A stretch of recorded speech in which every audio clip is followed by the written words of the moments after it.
our live performances are always, you know, enthusiastic and exciting and entertaining. As far as anything else goes, I think there's a heavy dose of cynicism has ended our lives, but I think that happens with most British bands. Only American bands sort of keep going, saying, hey, yeah, I'm having a great time, how do you feel? And British bands are always prone to introspection, I think. I mean, in that Metallica video when Jason Newsted goes, oh, the bass playing did a lot for my personal self-esteem and self-worth, I feel a good person. Like a British person would never say that. I mean, never. It just would not enter his head. You just feel too silly. I think that's the problem all British bands have got, really. They take a piss at themselves too much. So what we do all day. And sort of most of the people can't understand that.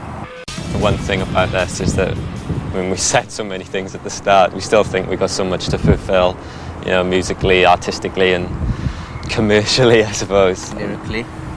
All those things we've yet to fulfill totally, so it's always something driving you on. It's just like not worth worrying about. I mean, the minute you sign a record contract, there's going to be aspects of your life that you are disappointed with.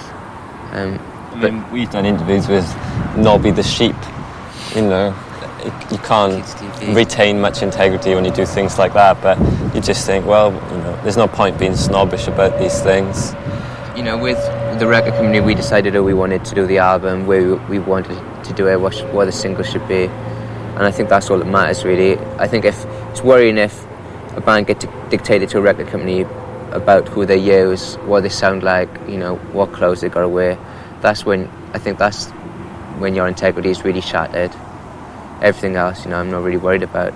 But the day they start doing that... Every bit of music and every lyric and every bit of artwork is always controlled by us. And that's where our integrity lies.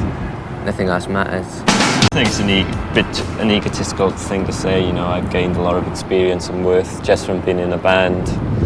In all honesty, half the times you go on tour is no different from a Club 18 trip to Marbella, you know. There's no more culture involved just because you're in a band. I mean, people keep saying travel broadens the mind. I don't think it does. I don't think you can learn anything from travelling unless you go somewhere for like a year or 2 years. You know, it's just really ludicrous when people go, oh, you know, we travelled through Europe. You know, big deal. You had 1 day in Paris, you had 1 day in Berlin. You can't expect to understand that culture. You know, it's just very patronising. Hey, we've been to Japan. So what? Doesn't mean anything. The mail we get, you know, from letters written in blood to... Now, there's a girl in Japan who for 15 months now has written me a letter every single day. So it's obviously going to matter to certain people. You know, I mean, it's a question of how far do you take a band seriously? You know, Gandhi mattered. Gandhi was an important person, you know. Robert Plant was just like a singer in a band, wasn't he? He mattered to people, but sang some nice songs, but, you know, big deal. It's just a question of how important things are.